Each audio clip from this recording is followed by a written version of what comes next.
guys are doing well. I am hoping that you guys, if you're watching this, that you are so far having a great 2020. And we last year started our credit kickoff. And for my Facebook group, those that are in my group who have joined, I wanted to bring the information back again because we had people that joined the group and had much success with the credit kickoff. So we're going to bring more information on how you can really improve your credit score in a short period of time.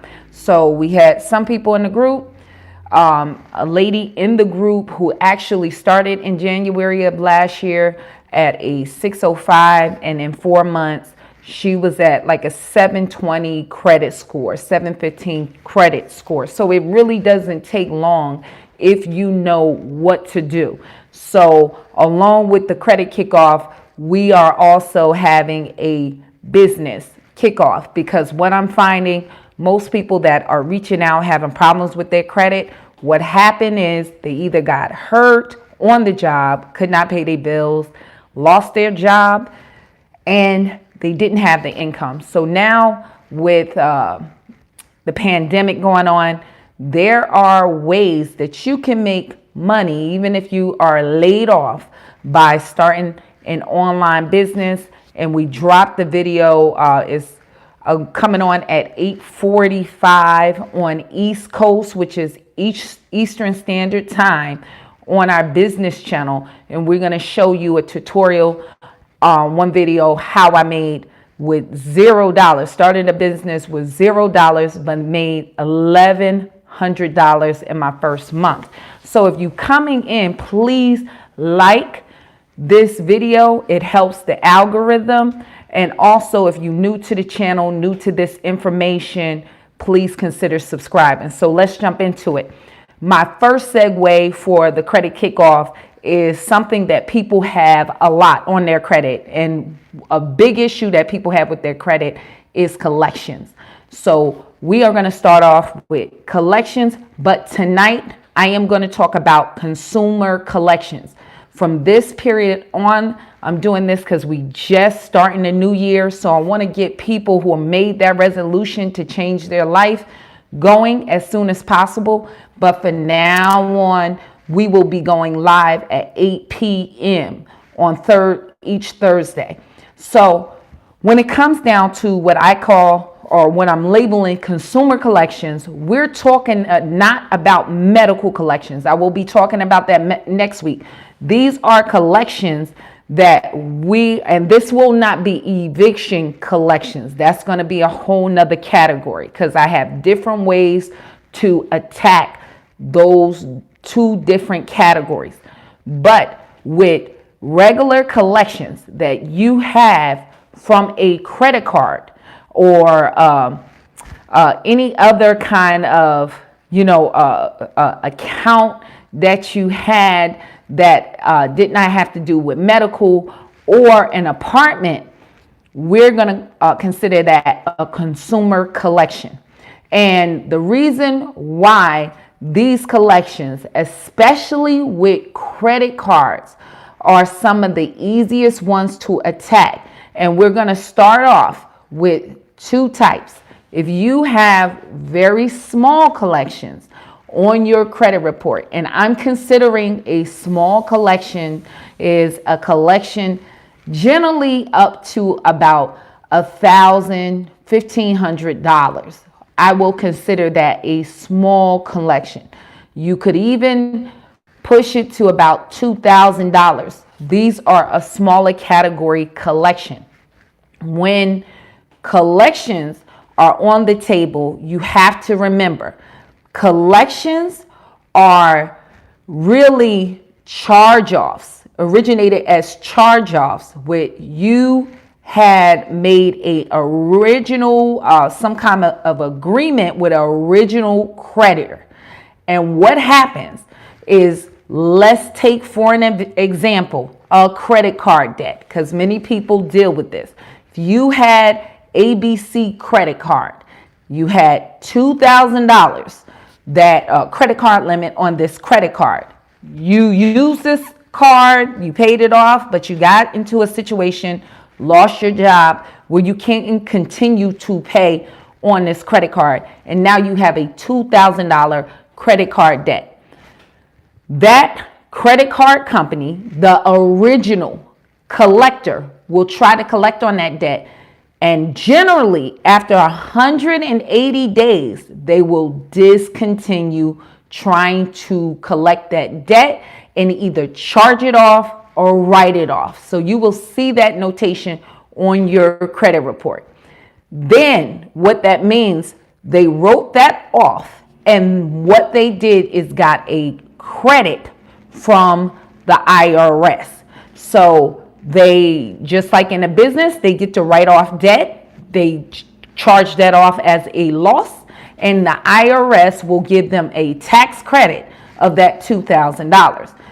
Now, what will happen with that company, they can no longer collect on that debt, because if they collect that $2,000 from you and the IRS gave them a $2,000 tax credit, they actually made $4,000.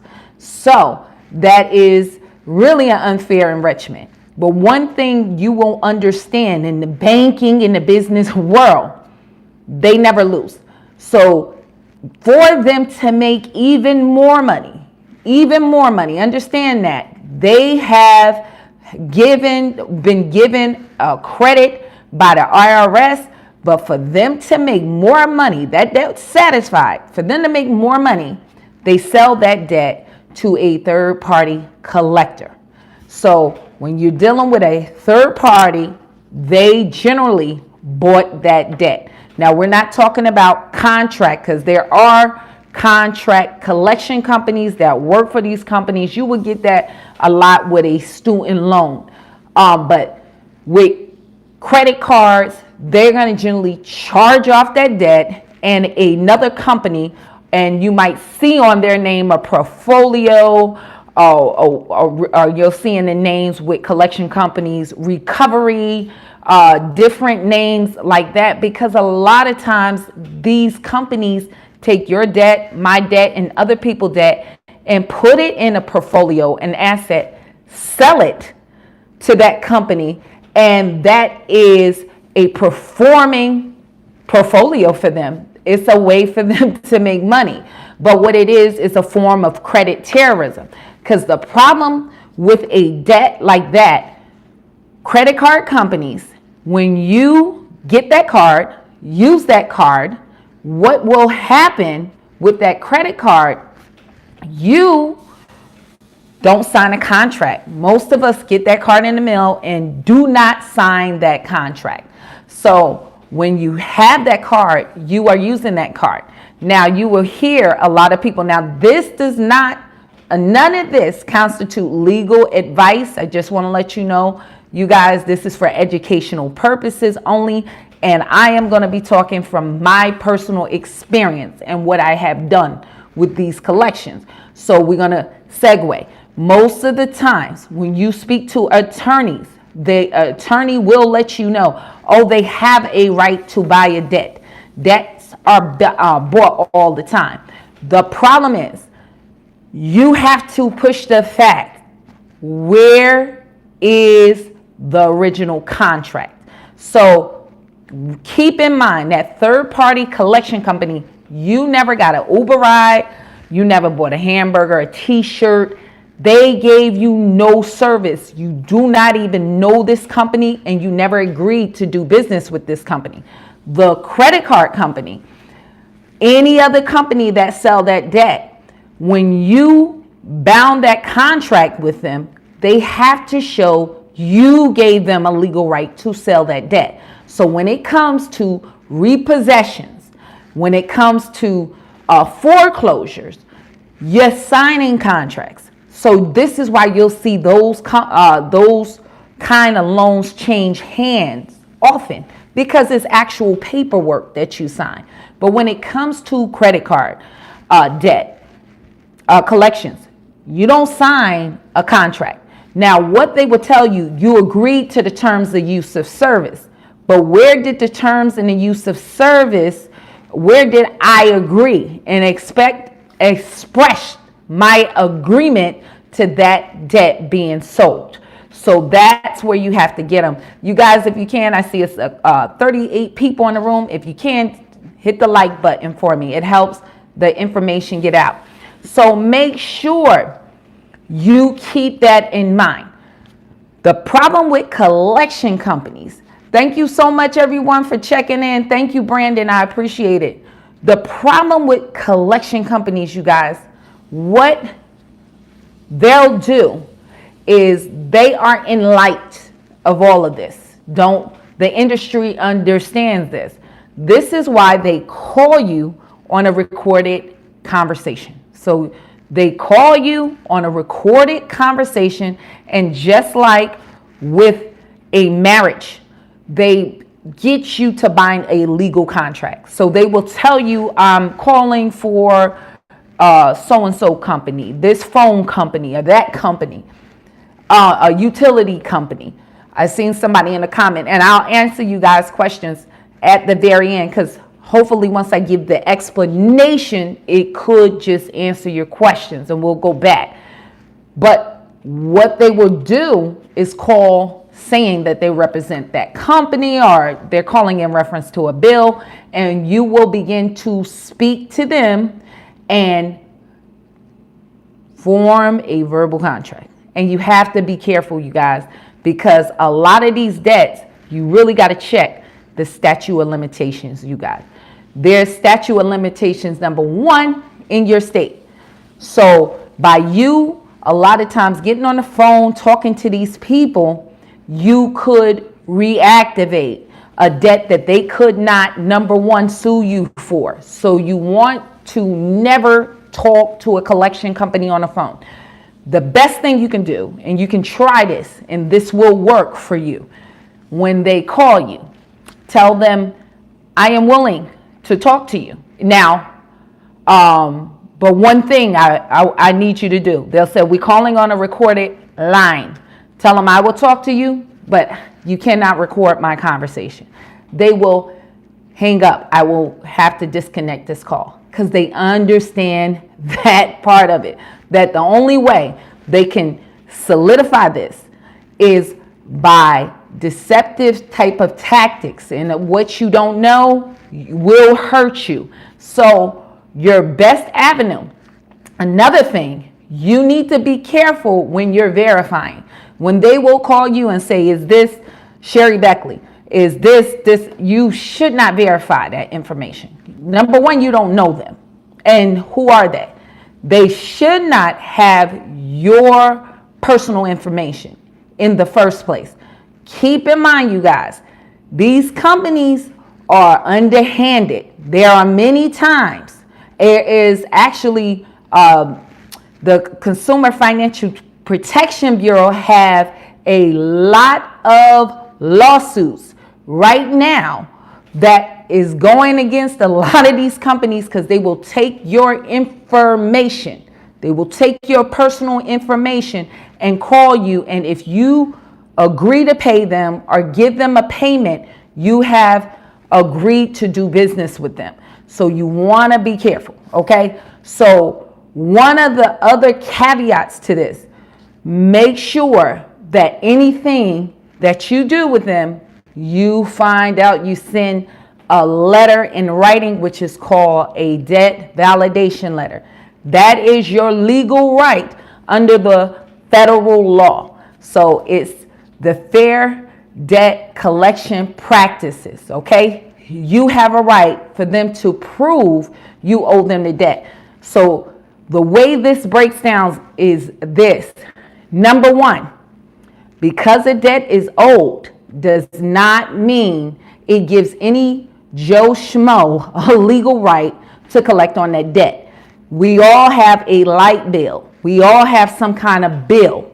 But that does not mean I can go to your door and come with the bill, your light bill, and say, I got your light bill, pay me. You have to show legal standing to collect on that debt, because we will all run down to Walmart with their light bill, and God knows we will want Walmart to pay us the light bill, but that's not going to happen. You're going to get the cops called on you. It's the same thing with these people. Why are you paying somebody you don't even know? It is so much fraud. There's many times, and many people have experienced this. You could actually pay the bill, and these people call you anyway.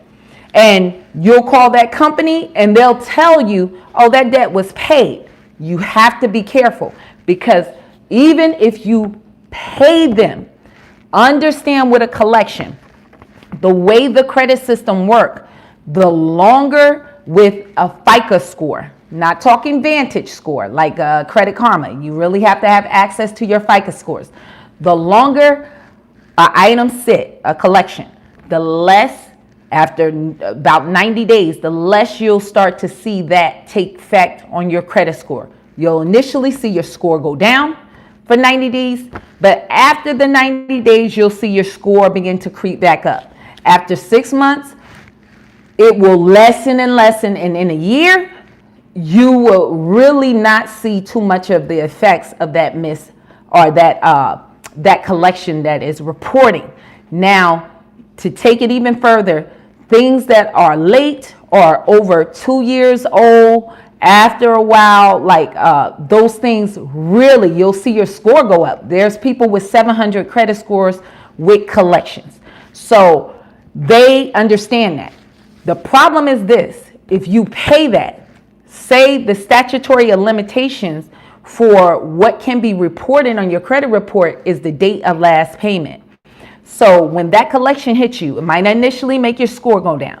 Then after a year, that only have 6 more years to stay on your credit report before it falls off. Problem is this: some people over a $50 debt, they don't want to verify, they don't want to go through the process. They'll pay that. Say, well, I'm just going to pay it. You pay it. Now, congratulations, you played yourself, because that's going to stay on, and it reactivated for another 7 years. Well, not another, but that year, you gain that year back, and it'll be on there for 7 years. So it does not really play to your favor to not challenge these items. So by a simple letter, you can get this debt to make them prove that you owe this debt. That is your right. Now, when you do it within the first 30 days, send a debt validation letter. That's why under the federal law, they are required to send you a letter to have you to give a opportunity to ask for verification of this debt before they can even post it on your credit report. Many people ignore those letters, but you need to send out a debt validation letter, because if they cannot prove they have a right to collect on that debt, then they could just hit your credit report with that debt. So it's very important. Now, if you miss that time frame, it doesn't mean that you cannot validate that debt still. You still can ask for validation, but they can now just report that on your credit report. So what it is really credit terrorism. That is the long and the short of it. And if you didn't know, the reason why it's a terrorism, many people don't understand about the credit system. Credit is going to handcuffs. Understand, you are not the credit bureau's customer. Don't ever think you are. You are their product. The banks, the collection companies, they have subscription agreements in order to have that leverage to put this negative information for you. The credit bureaus are not an agency, not a federal agency. They're like McDonald's. They're just a regular smuggler business. That's it. They get money from collecting data and making billions of dollars of reporting negative information on you. Trust and believe the reason why the bureaus are in bed with the collection company. They need data, they need names. So the collection companies are required to report about 2,000 names or even 5,000 names a month just to have that a contract so they can report and make money. So this is why you see a lot of them that don't want to pay do a pay for deletion. If you guys can, give me a thumbs up. Thumbs up. It's about 60 people in the room and I got 35 thumbs up. So do me that favor. So that is the background. This is why the credit bureaus don't want to remove negative information. Better yet, the way the credit bureaus work, subprime information, they get more money for negative information, they will get more money from, because banks make money off of interest. So the worse your credit is, the more they can charge you off interest. So this is why it's very hard for collections. A lot of times when you dispute it through the bureaus, it seems to come back. It might go off, seems to come back. All right. Thank you for the thumbs up. And what the real cure for this is, number one, you sit in debt validation letter. That's number one. Number two, what you will see with these companies, they'll send you a bill. Now, a bill from another company that is not them. You got to keep in mind, a bill does not show they have a legal right to collect on a debt. They will say they purchased the debt. Where's the receipt? Like I tell you, you'll see these companies or this debt, you'll notice it'll change hands. You'll have ABC, EFD company contacting you for this debt, collection company. Then there'll be another collection company. If this is sold, this debt is constantly, number one, being sold. Number one, where's the receipt? Where's the chain of sale? So you need to know, where's the chain of sale? Number two, where's the original contract where I gave my permission? Where's the signed contract? Where did I give my express permission for the original creditor to be able to sell that debt? So if I owe my brother money and then he tells my oldest brother, hey, you know, Sherry didn't pay me. She owes me money. You can go get that money. She owed me $500. Give me $10. You can pursue it. Why would I have to pay him? I never agreed to do business with him. It's the same thing with you. You have to find and make them show, where do you have a legal right to collect on this debt? Where's the original signed contract? Number 3 or 4. But another caveat, is this debt over the statute of limitation for them to even collect? If you look at that letter that they tell you got 30 days to validate the debt, now they try to put it in smaller print, but you need to read. If you got that, you'll see old debts, very old debts that comes up, and it will say at the bottom of that letter, it'll say this is past the statute of limitation to collect in your state. And if this is over the 7-year mark, even the report on your credit report, by talking to them or even by paying them, now they can report it on your credit report, even though the time expired. If it reactivates this statute of limitations in your state, now just by talking to them, making an agreement, or paying them, you might give them a legal right now to sue you. Somebody who you didn't even owe a debt to, possibly. So you want to make sure you're validating these debts.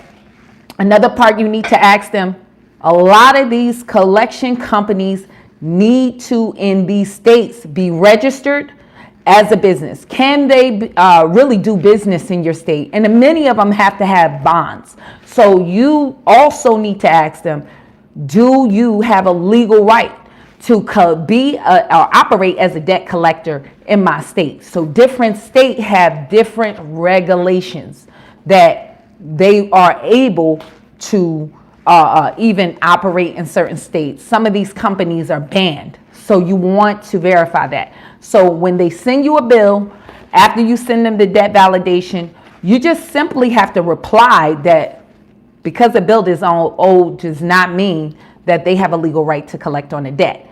So also what you need to do is leverage from that point, letting them know that you will be suing them. And like I said, I'm going to segue with this. I am not an attorney. This does not constitute legal advice, but this is my own personal experience, and this is for educational purpose only. Now, me, what I do constantly, especially with debts under $1,000, especially with collections. One thing you got to understand, if you send out 2 debt validation letters and they cannot show any proof, you have a legal right to sue these companies. Number one, these are LLCs, legal liability companies, corporations. They have people that actually make decisions for these companies. So while you're writing these letters, you need to find out who's the management, who are the employees, and get names. Usually I'll go to the Better Business Bureau and look this information up. So all my letters that I'm sending out, I'm naming names. So with me and my letters that I send out, I'm not begging for anything. I'm not asking. I am sending warning shots. So what you can do, if they did not satisfy that within about 30 days, after that second letter, you need to end with that second letter. You need to let them know if they don't remove this, you're going to take legal action. You're letting them know this is constructive notice that if you don't remove this in 30 days, I will be taking legal action. And what I do is go to my local courthouse and I will sue in small claims court for defamation of character. You have to understand your credit is directly tied to your character, So the reason why it's costing you financially, you're paying higher rent, you can't get certain jobs, you're financing your car for more. This is causing you a financial harm. And you can simply produce all the letters that you got denied for. That is what you're suing for. So what I went down and did personally, sued for defamation of character. Let me tell you how you lied on me. You are defaming my character. And this is the number one thing is this. You want to make sure that you name personally the management or those employees, to name them, and also sue the company. Okay, so you want to sue them and the company. You can do that together and name them in the suit.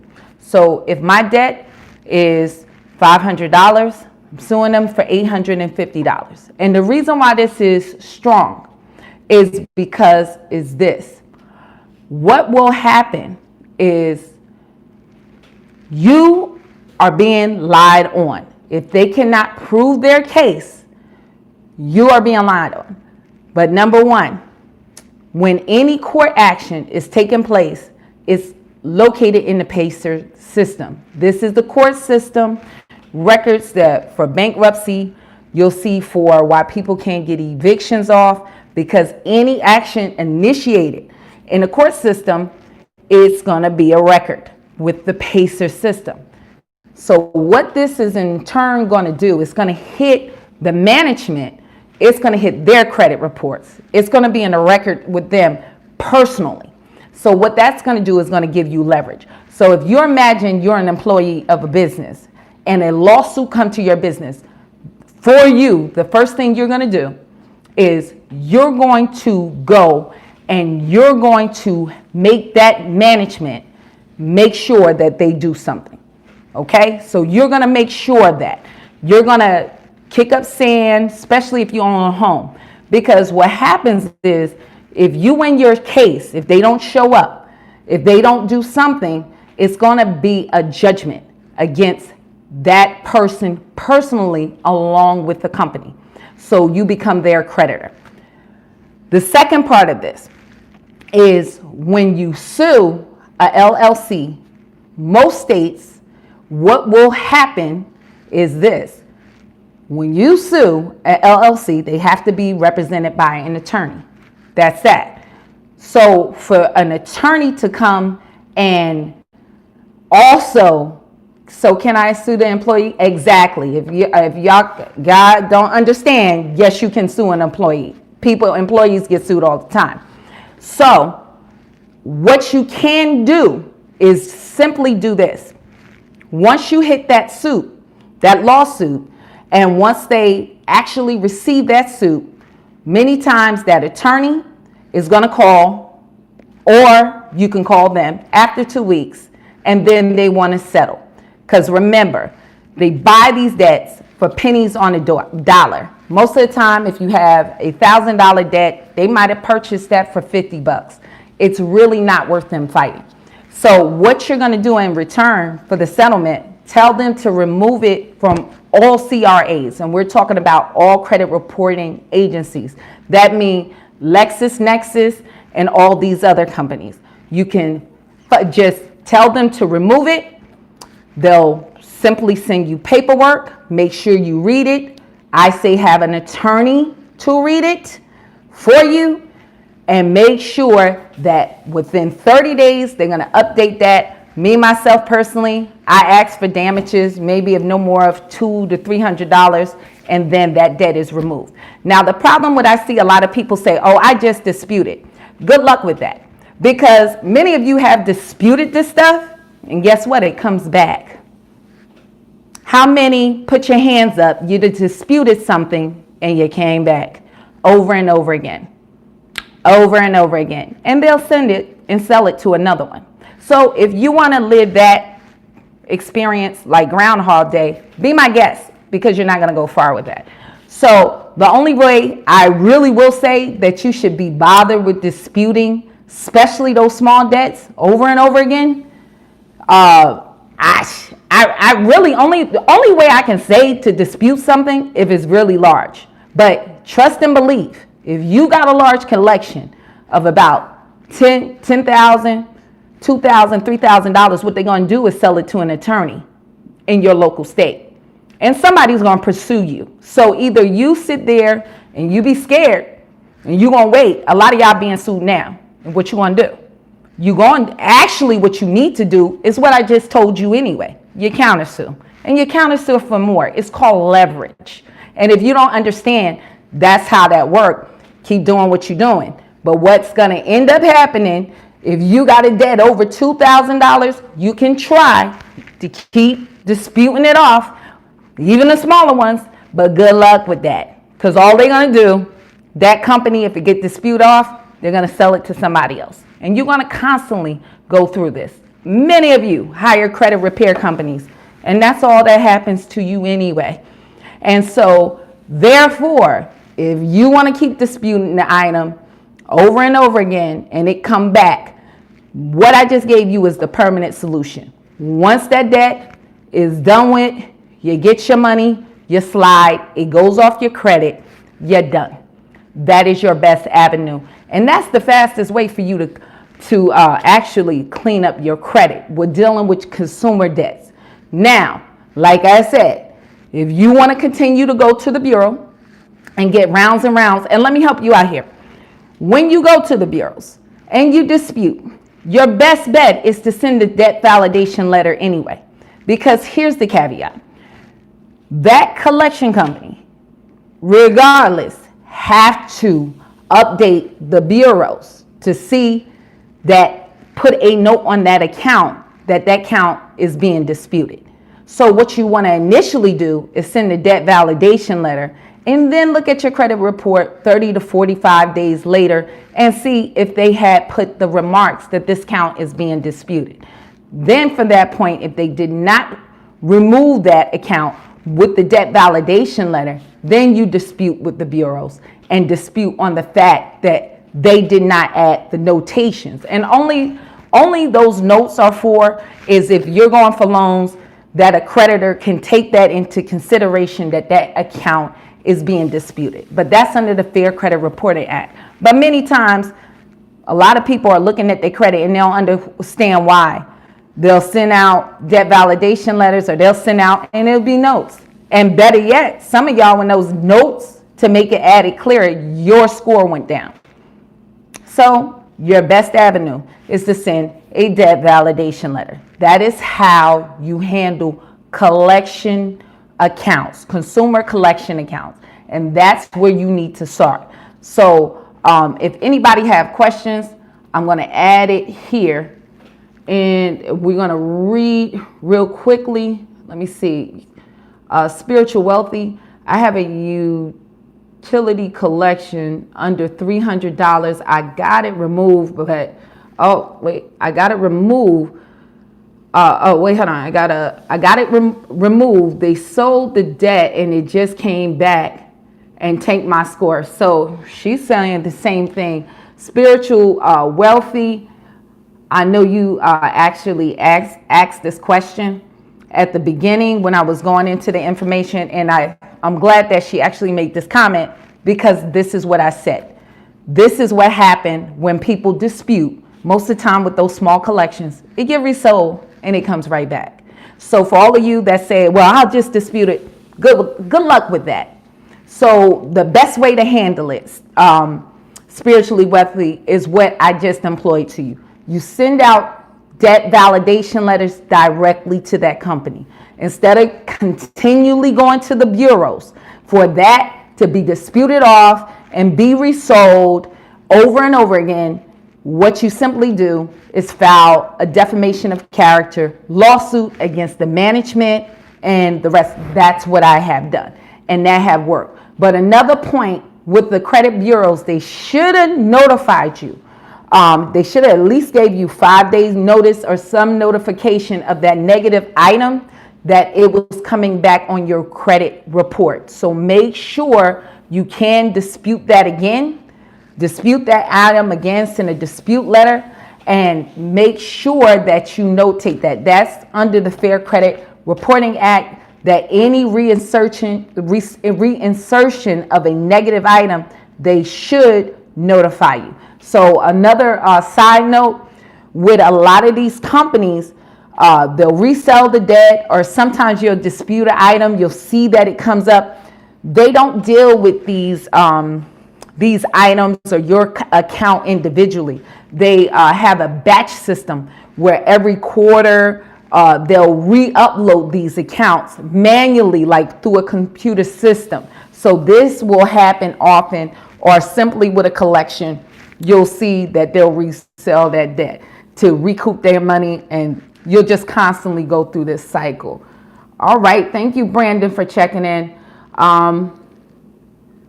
Mike McGee said, I'm working on one, but the thing is I paid the original creditor not knowing they had sold it to a third party. And it's trying. Mike, do you have proof that you paid that debt? Please let me know, because if you have proof, at that point, that third party, like I said, number one, I like to go to the defamation of character. Or number two, you can simply dispute the item. You have proof to the bureaus that that was paid, so you can include that. If they don't remove it, you can file a complaint with the Consumer Financial Protection Bureau and upload your proof that you actually paid that debt, because they have to report everything 100% accurate. So one thing you might need to keep in mind, that right now with the pandemic, you guys, if you're disputing or sending a dispute directly to the credit bureaus, the Consumer Financial Protection Bureau have given them an extension. So they won't be replying usually in 30 days as usual. They do have a longer period of time. And Ron said, I recently purchased a new vehicle, but during the process, the dealership ran my name up to about 15 companies so far. How can I get this removed? What you can do is send a, these are inquiries, and inquiries are really part of the same thing. You need to, with inquiries, the way that works is that company needs your express permission in order to access your credit report. So you need to send a letter to those companies asking them for proof. And I have simply employed the same strategy with them. I'll send them a letter asking them to remove it. And if they don't remove it, a lot of times they'll say they don't have records of even of your information. You can take that letter and send it to the credit bureaus showing that they don't have record. They don't know who you are, so you want it removed, so you can use that and leverage that. But I will always, me myself personally, what you guys got to really understand, and why a lot of you are constantly going in the same cycle, you're constantly wrestling with the same item. Collections and inquiries, to me, are some of the weakest items on your credit report, because a lot of people constantly want to go to the credit bureaus when you need to address that company directly. Remember, you're going to the credit bureaus, they're investigating those companies that's reporting it. They can stop reporting it within that next 28 days. They can remove that way faster than the credit bureaus will remove that, because all they will simply do is stop reporting it. That's that. Like I told you, these companies are required. They have a contract. They have to report a certain amount of names every month. So they have a reporting every month that they do. So usually it's automatic. They have an automated system, but they can turn that around in less than whatever their reporting date, in less than 4 days, depending on when they remove it off. So you can get things done dealing with the company directly much faster than going through the credit bureaus. So when it comes to an inquiry, you want them to show that they were given permissible purpose to access your credit file. They have to show you gave consent for them to pull your credit file. So you need to send, I have actually free hard inquiry removal letters for that at my website. So you can get that absolutely free. I have actually a dispute package for that. So if you want to, just go to the website and download that letter and send it off. So that's absolutely free for you guys. Let me see who's next. Tina, thank you for checking in from Atlanta. And also Miss Brooks, thank you for checking in from Illinois. I really appreciate you guys. Sandra says support each other. Thank you so much. And also Jason Lee from, not Jason, when I'm saying Jason Lee, I'm looking at another name at the same time. Stephen Lee, thank you for joining me. And thank you, Denise from Florida. Something else that I was told the opposite. Please give me a comment so I can know what you meant through what I said. You was told the opposite. Late notification, but I'm here. Thank you, Cool Breeze. I appreciate that. Spiritual Wealth said, I'm weary about sending the letter because when they will have, then they will have my address. Either way, with your address, either way, with the collection, if they're reporting it on your credit report, is really them having leverage with the credit bureaus. It's really not so much your address is gonna, really turn any tide any kind of way. Apparently it's on your credit report, so that's probably hurting you more than them having your address. I'll be honest, because for a $300 debt, if you're afraid of a lawsuit, possibly, but if they have initiated a lawsuit and looking for you, maybe, okay, I wouldn't do it because it might be a constable looking for you. Unless it's something like that, I really wouldn't be so concerned about that information. They got access to your credit file if it's a collection reporting on your credit report. So they already pretty much have your information. Denise said, I need all this good information. Thank you so much. I have a lot of credit cards and I need to get them off my credit report. Thank you so much. Denise said, get a PO box. That might be a good one. Also a good option. Jupiter said, love that. That's right, sis. Thank you so much for y'all with the comments. I really appreciate it. You will need to like the video and just post it in the chat. Thank you so much. I did. Thanks a bunch. Thank you so much for making your comments. Don't ignore them. Get on it and get rid of them. You're absolutely right, Sandra. Brandon Hicks produced the note. And also, Cassandra, thank you for the thumbs up. Kelly, thank you so much. Thank you for checking in. And also, Mr. Lester, how long can they carry old addresses? What you need to do, if you're talking about the bureaus, you need to dispute those old addresses off your credit report. I will be talking about that later on when we're talking in the credit kickoff about disputing. A lot of those negative items are seeded by that old address, because remember, there are people with your similar name in the same state that you live, so they have personal identifiers to try to identify that account, and usually where you started that account. So you can dispute those addresses off of your credit report, and just send your current address, driver's license, and also your copy of your social security card, and maybe a copy of your utility bill, because you really don't want those all addresses. And another caveat, a lot of people are contacting me like, oh, I want my employer information on my credit report. Trust and believe. You want to monitor what's on your credit report. Your employer information is not for your good. Really, why they have that is this is how you're getting sued and garnished at your job. This is how these people know where you work and how to garnish you, and where, when they get that judgment, where to snatch that money out of your check. It's right there on your credit report. You really don't need your employer information. I get that a lot. People say, well, my employer, baby, you don't want that on there. That's just how they're going to sue you. So a lot of this, you need to understand that credit system is a matrix, and you want to control it as much as possible.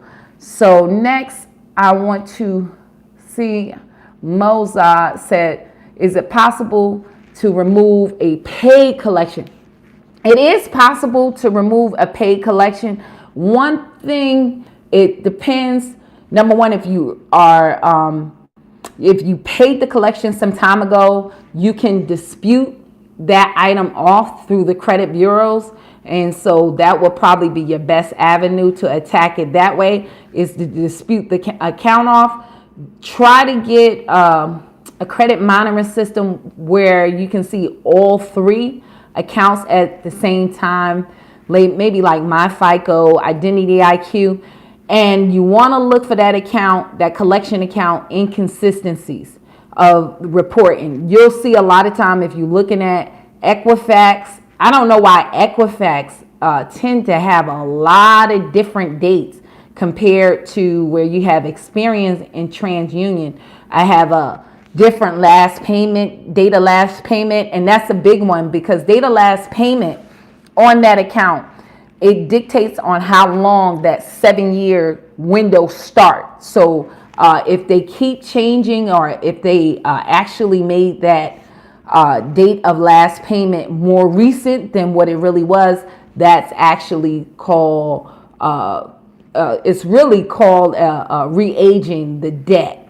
So I have one added $2 each month to the debt. Can they do that?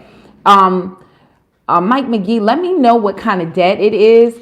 Is it, what kind, was it a credit card? Because they might be saying that it's interest. I just need more information on the type of debt. So you want to keep in mind too, you guys, when you're disputing items or when you're attacking items, keep in mind what kind of debt it is. So if it was an installment loan, maybe it doesn't accumulate as much interest, but if it is a credit card, they might be adding interest. And That is another part of it. Like I said, about a signed contract, especially with credit card companies, who say that you agreed to that interest rate. Because some of us come in, we have 0% interest credit cards. And then you have some that have a lower interest rate even after that introductory rate. So what interest rate are they charging, and where do they get that authority to charge that? Even with your original creditor, remember, even if you owe a debt and you have a company that actually you owe the debt to, say if it was $100, but they're reporting on your credit report that you owe them $500, and there's no justification for that. That's defamation of character, because you're reporting something causing me financial harm, and maybe I would have got the job if they thought I only owed you $100 instead of $500. You are really bringing down my character. And William John said, this lady is all cap. All right, whatever that means, but thank you for commenting anyway. You need to dispute with all three credit bureaus. William John is stating, all of you are scared of making false statements. Wait until she tries to sell you something. All right, John Williams, I see a lot of comments. Let's read what you guys saying suing for defamation of character. Yeah, right. Don't waste your time. Dispute. It was fraud. That was that. Okay, John, I got a wonderful question for you. So if it's fraud, where would fraud be handled? See, one thing I want you guys to understand. People say about disputing an item, just dispute. So if you're disputing an item, because I love to have intelligent conversations. If you're disputing an item, you are disputing the item using the Fair Credit Reporting Act. That's a law, right? Instituted by Congress. So let's just break it down here. Number one, you learned in the 3rd grade, basically, your president do not make laws. Your president actually sign the laws that Congress and also the Senate write up and instate. Now, your problem is, John, or William John, John William, no disrespect, but your problem is you're saying to continue to dispute. Who's going to hold these people accountable? If you learned in 3rd grade, the third part of that, who enforced the law, is the judicial system. So it's like this. If you're playing basketball and the guy keeps fouling you over and over again, unless the ref call it, there's no penalty. So what you're saying is continue to go to this $1 billion company and hope and pray that they have mercy enough to remove something off your credit. Is that your answer? How is that working out for you? Is that quite effective? No. Many of us know that's not working out. So with you, what you're saying, who oversees that is the federal court. It is a federal violation of the Fair Credit Reporting Act. But how are you going to enforce that unless you're ready to make a federal case? And we all know the saying, as they say, don't make a federal case out of it. Federal cases are hard to prove. So what I'm trying to give you a little nugget is the quickest way is to go to your own local court. And it's called small claims court. Usually that moves quicker because these companies, not only with the Fair Credit Reporting Act, are governed by the federal court, but in your state, if they're doing business in your state, they are governed by your state laws. So what I'm trying to do is help you guys not sit there and constantly dispute over and over again, because most of the time, unless you are willing to push this somewhere, even with disputing, your whole agenda is trying to get evidence. And your last oversight that see the credit bureaus is putting a complaint to the Consumer Financial Protection Bureau. So either way, you need to do something. And if that doesn't work, you're going to constantly dispute something. And there's been plenty of times where the Consumer Financial Protection Bureau just ignore you. So what you going to do? You're going to sit there and keep that. You keep doing that. Like I said, go to my, if you want to go to my Facebook group, my page, I post my checks. Okay. So most of my work that I do on my computer is from my checks and my lawsuits for suing these people. And there's tons of people that's in the group that have employed this. And guess what? They glided. So good luck to you. We'll go on to the next one. What's the best way to do with an apartment balance? Lady Jam, I'm going to do that in about the next 2 weeks. When it comes, I'll give you a quick overview. When it comes to apartments, apartments are on another level where you can use different strategies to employ with that. I myself am a landlord, so I understand that. And we're going to go back to people. It's all about the law of contracts. So with your apartment, a lot of time your landlord, the same way, if there was a contract instated with you, which will be your lease, where in that lease did you give that landlord permission or that group permission to sell that debt in that original contract? So that will be your lease. So number one, you want to look at that. Number two, people have security deposits how is that security deposit applied?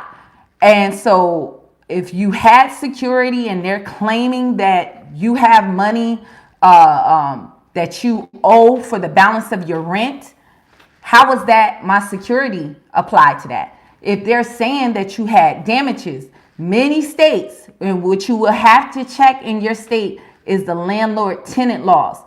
Each state have different landlord-tenant laws that govern. I'm from the state of New Jersey, and we have the toughest landlord-tenant laws that's kind of out there. So you need to look at your landlord-tenant laws, and usually they have to give you notice on how they're applying that security, and they have to do it in a time frame of applying that security. So I will be going in that in more in details, but we can get a lot more deeper with that conversation. And that's why I said in the beginning, I'm going to focus on consumer debts. And next week, we'll talk about medical debts.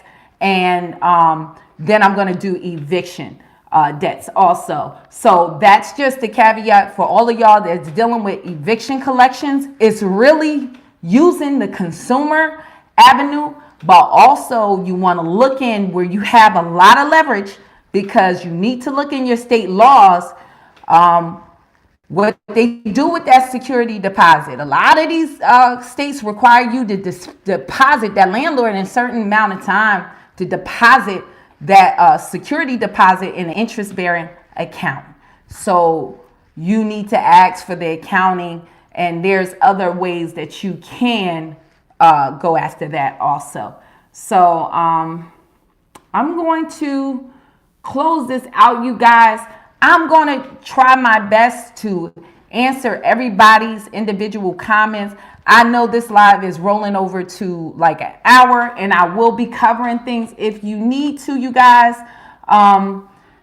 feel free to email me at my website, and I'm going to go through the comments, and I'm going to try my best to answer all these. Let me answer a couple more questions to look through. Jason said, hello from Atlanta. Thank you so much for tuning in.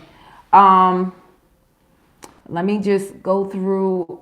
Sandra said, I paid a settlement, and yet it is still showing on my credit report as the balance. Another report. Okay. So you said I paid a settlement. I'm fighting with them now. What kind of settlement? Did you get the agreement in writing? That's number one. Number two, the defamation route is same for you, especially if you got it in writing, you guys. If you got that information in writing and they're still causing you damage, Like I said, holding them responsible on your state level instead of going to a federal court, instead of calling them over and over. Can you please take this off my credit report? I'm a person that my brother had a saying, either you get down or be down. I'm not going to constantly beg nobody to do anything. It's not an option. I play chess, not checkers. So the whole thing is you have to get a strategy. And all of this is about leverage. Your biggest problem when it comes to this credit game is they have the leverage, which is your credit report. And they know that. They're impeding on your life. So what I just gave to you in this credit kickoff is actual strategy. You don't have to be a victim. So I hope this was informational. I am not new to this. If you want, I've been doing this since 2015, giving out free information, free game. And if you want, I have the links in my description. You can join our Facebook group, absolutely free. I have plenty of content on collections. Also, right now, I'm trying to focus on different credit lines. So I want to give everybody a holistic. We will be talking coming up about increasing your credit score really quickly. And a lot of people that had success in the group, this is what they did, a combination of things. So this is going to be a fast track for those, especially those who are in my group already. If you want to be encouraged, it's a quick guide on how to boost your credit group. And we're on Facebook. We also are dropping, like I said, a business video. We're showing you how to increase your income also. So hopefully this is informational. If you want to check out our channel, me and my daughter run that. She helps me run my back office. So with a lot of my technology, she's a millennial. I'm not, I guess I'm not Xanax. I don't know. I'm something. But we will also be talking, Reggie, about repos and coming up. I will get on these topics in the weeks to come, because especially like with repos, it's a whole nother type of strategy you can deal with repos. But one little caveat I want to tell you with repossessions, you want to look into, number one, when they took the car, did they contact you about how you can get the car back? So they should have sent you a letter, a certified letter. Most of the time they my live went down. Okay, y'all got me back. I'm sorry, my connection went a little shoddy.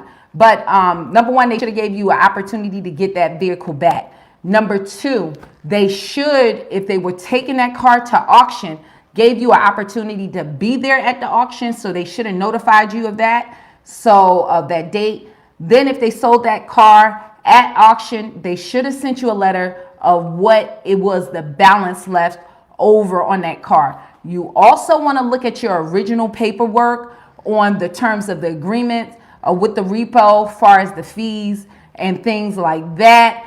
Do they really have with the fees that they add, do they really have a legal right? Did you agree from that at the beginning? So you need to get your hands on your original paperwork and start there. So you can challenge it, you can dispute it, and you can reach out to them directly demanding some of these items. All right, so that could make your way much easier. On the side of going to the credit bureaus, look at the balances. Like I always tell people, it's good to have a MyFICA, identity, IQ, where you can see anything inconsistent, reporting on that item, especially when you have a charge off or a repo, because repos usually sometimes report as a charge off. You want to make sure that you look at the date of last payment and see if on that, if it's a charge off, if it says a monthly balance. Because if it is a charge off, it should not be having a monthly balance. Also with that repo, what you want to dispute, if they have sold it to a collection company, and they still have a balance under that charge off, and there's a collection also at the bottom, or where it is listed, that bought for that debt, that's a violation. You need to dispute that, because they're really double dipping on you. They're charging you double, because anytime a company sell that debt with a charge off, it should say zero, and it should say in the notes, the debt transferred over, debt sold. So if you want to look for those inconsistencies and those violations, so hopefully that will help you with the repo, but we will be going into more on that to come with our credit kickoff. So I hope you enjoy the content. Thank you so much, you guys, for joining me. Have a happy new year and have a blessed evening. Thank you. Thank you, Sandra. Thank you so much. I appreciate your support. Bye-bye.